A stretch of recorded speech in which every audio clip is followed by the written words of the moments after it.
mới chạy map mở mẹ này năng ai nè phải dùng tin làm bé ai sao វាខាងប្លុកទី1ឡើងក្នុងខ្នងផ្សារវងវិញពេញព្រៃជាលើកទី1របស់ខ្ញុំក្នុងការឡើងក្នុងខ្នងផ្សារហើយធីមរបស់ខ្ញុំនឹងពីច្រើនសិតតែអ្នកដែលឡើងលើកទី1ដូចគ្នាមានបងពី3អ្នកដែរដែលគាត់ធ្លាប់ឡើងម្ដងពីរដងប៉ុន្តែគាត់ឡើងយូរហើយបានលើកទីម៉ានលើកទី1ទីម៉ានលើកទី1ដូច្នេះហើយបានពួកយើងមកវិញជាធីមតែម្ដងចំណុចដែលពួកយើងមកវិញហ្នឹងគឺចំណុចចាប់ដើមដំបូងមកមានផ្លូវបែកមួយទៅឆ្វេងមួយទៅស្ដាំហើយបែកទៅឆ្វេងហ្នឹងគឺផ្លូវឡើងបែកទៅស្ដាំហ្នឹងគឺផ្លូវចុះមែនទេហើយដោយសារពួកយើងអត់បានចាប់អារម្មណ៍ផ្លូវខាងឆ្វេងក៏ឃើញ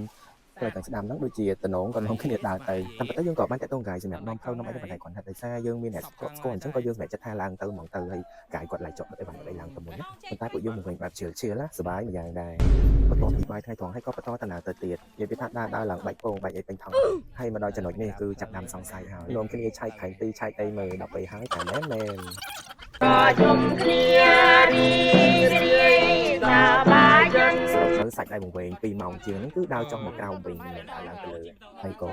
សួរនាំបងដែលគាត់ធ្វើដំណើរតាមហ្នឹងក៏គាត់ចាប់តាមវែងហើ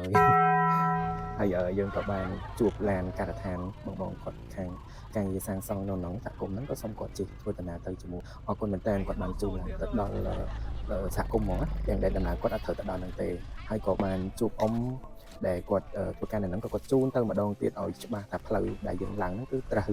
100% មែនតើទៅការវែងផ្លូវហ្នឹងគឺជាអនុស្សាវរីយ៍ដែលមិនអាចបំភ្លេចបានហ្មងសម្រាប់ធីមខ្ញុំបន្ទាប់ពីវែងហ្នឹងអ៊ំក៏គាត់បានប្រាប់ថាគួរតែទៅឡើងផ្លូវថ្មីវិញអញ្ចឹងណាប៉ុន្តែពួកខ្ញុំអត់ទេចង់ឈ្នះចង់ដឹងអាផ្លូវវែងហ្នឹងគឺនៅកន្លែង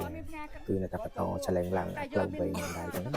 គឺមានជាការរឹងរូសរឹងក្បាលជាធីមវែងសាហាវ